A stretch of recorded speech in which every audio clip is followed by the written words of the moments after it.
ACL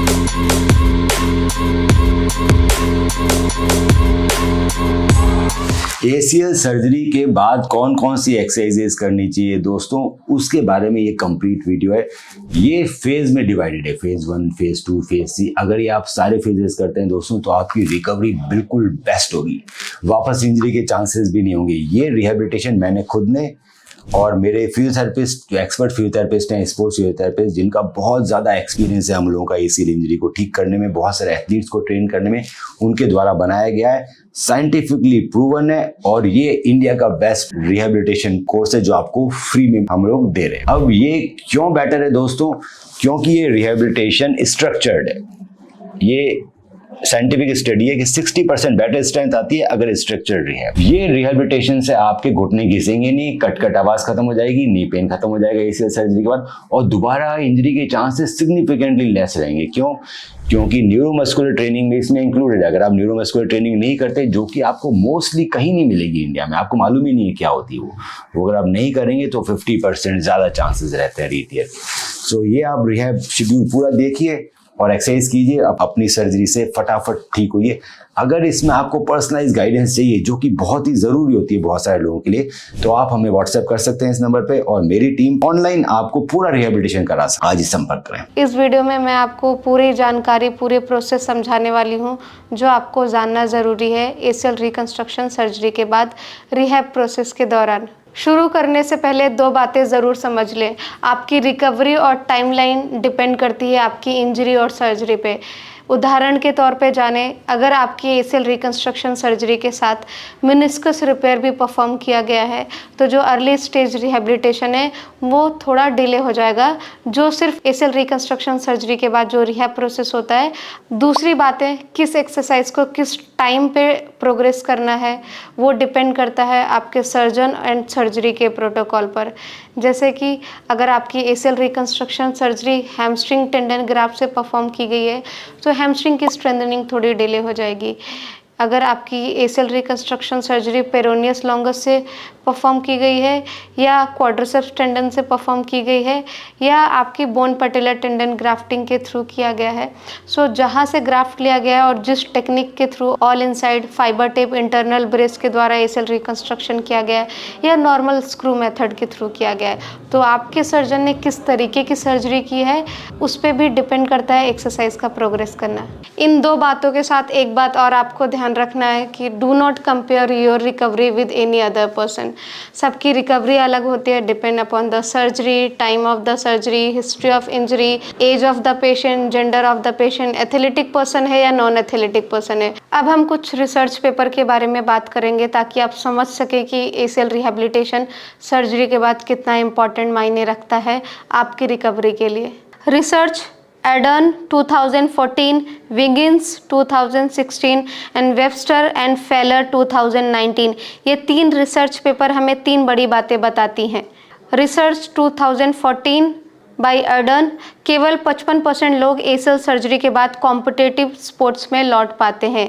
research विगिंग्स 2016 हमें ये बताता है कि अगर 25 साल से कम उम्र का एथलीट है तो 4 में से सिर्फ 1 एथलीट हाई रिस्क स्पोर्ट्स में वापस लौटते हैं तो उन्हें सेकेंड ACL इंजरी हो सकती है। Third by Webster and Fowler 2019, pre injury sports level पर जो लौटने की उम्मीदें हैं वो अक्सर पूरी नहीं हो पाती हैं।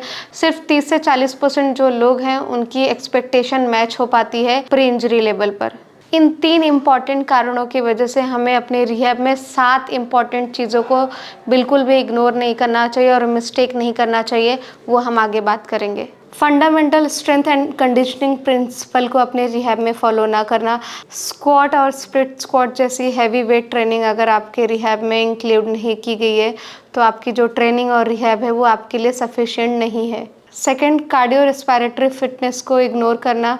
इट्स वेरी इंपॉर्टेंट कि आप अपनी रिहैब में कार्डियो रेस्पिरेटरी जैसे कि एरोबिक एक्सरसाइजेस इंक्लूड करें अर्ली स्टेज से और इसको प्रोग्रेस करें लेट स्टेज तक। थर्ड, फंक्शन एसेस करने के लिए सही ऑब्जेक्टिव क्राइटेरिया का इस्तेमाल नहीं करना। आपका थेरेपिस्ट सिर्फ हाथ लगा के आपकी क्वाड्रिसेप्स का स्ट्रेंथ मेज़र नहीं कर सकता है। असेसमेंट बहुत इंपॉर्टेंट है आपकी मसल स्ट्रेंथ टेस्टिंग के लिए। फोर्थ एंड मोस्ट इम्पॉर्टेंट, जो जनरली सभी लोग बहुत गलती करते हैं रिहैब के दौरान, टाइमलाइन बेस्ड डिसीजन लेना कि 3 महीने हो गई है तो आप रनिंग कर सकते हो। इसलिए जल्दीबाजी नहीं करें, प्रॉपर असेसमेंट एंड इवैल्यूएशन के बाद ही किसी भी फंक्शनल एक्टिविटीज़ में वापस लौटें।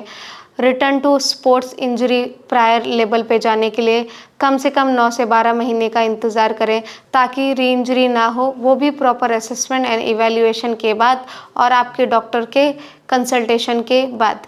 Next mistake is that is very important, neurocognitive effects of your rehab को एक नज़रअंदाज करना। सो बहुत इंपॉर्टेंट है कि आप न्यूरोकॉग्निटिव जो भी रिहैबिलिटेशन प्रोसेस है रिहैब के दौरान, उसको बिल्कुल भी नज़रअंदाज नहीं करें और आपके रिहैब प्रोसेस में उसको इंक्लूड करें। नेक्स्ट मिस्टेक है जो बहुत ही ज़्यादा देखा जाता है रिहैब के दौरान, लोग रिपीट करते हैं, अनइंजर्ड लेग को ट्रेन नहीं करना। बहुत ही इंपॉर्टेंट है कि आप अनइंजर्ड लेग को भी साथ ही साथ ट्रेन ज़रूर करें, क्योंकि डिसयूज़ के कारण उसकी भी मसल वीकनेस हो जाती है और एक ओवर यूज़ इंजरी लगातार बनी रहती है। 7 मिस्टेक इज़ रिहैब में रश करना एंड ओवर कॉम्प्लिकेट करना। सो आपको रिहैब में स्किप नहीं करना है और जल्दीबाजी नहीं करना है नेक्स्ट स्टेप पर आने के लिए। सो आपको ये ध्यान में रखना है कि आप बेसिक्स पे स्टिक रहना है, बेसिक्स को क्लियर करोगे तभी नेक्स्ट स्टेप पे जा पाओगे। सो ये 7 मिस्टेक्स हैं जो जनरली इंडिविजुअल द्वारा की जाती है एसीएल रिहैबिलिटेशन के दौरान।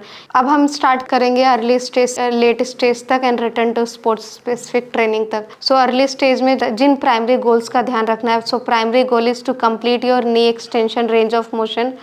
Next, complete your flexion range of motion, get normalize करना, स्वेलिंग एंड इन्फ्लेमेशन को कंट्रोल करना, और last that is very important, quadriceps functions and quadriceps muscle की एक्टिवेशन को मेंटेन करना। Next will discuss about late stage and advance phase of ACL rehabilitation journey up to 3 to 6 months. In this journey of late stage, at this stage our focus shift from basic strength and mobility to advanced strength, power, agility, sport specific training, deceleration drill.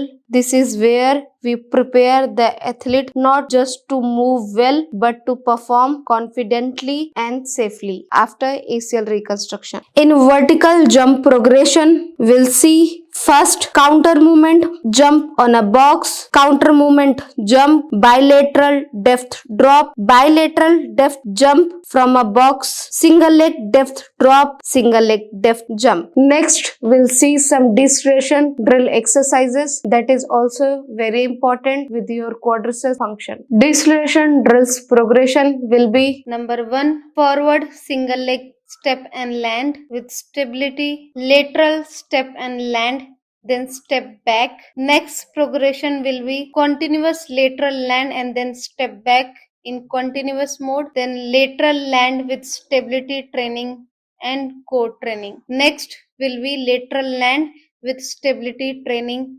bilateral side. Other plyometric exercises that is also very important you can add is squat jump exercises, split squat and jump exercises, split squat jump exercises with alternate legs, and another exercise is counter movement maximum broad jump, double leg to single leg forward jump progression. Next we'll discuss some hop exercises progression also, double leg hop at least 20 to 30 hop at a time to single leg hop exercise. Hop exercises you can progress with different variation, double leg forward hop with a continuous double leg forward hop with an object or agility ladder, or with a single leg forward hop continuous with the agility ladder, or with a obstacle object. Each and every plyometrics you have to progress from bilateral to unilateral. That is very important for your speed training and return to play. Next we'll see some agility drill progression exercises. Options will be agility training exercises with agility ladder, in and out forward jump on a ladder, lateral in and out on a ladder, lateral in and out with single leg land,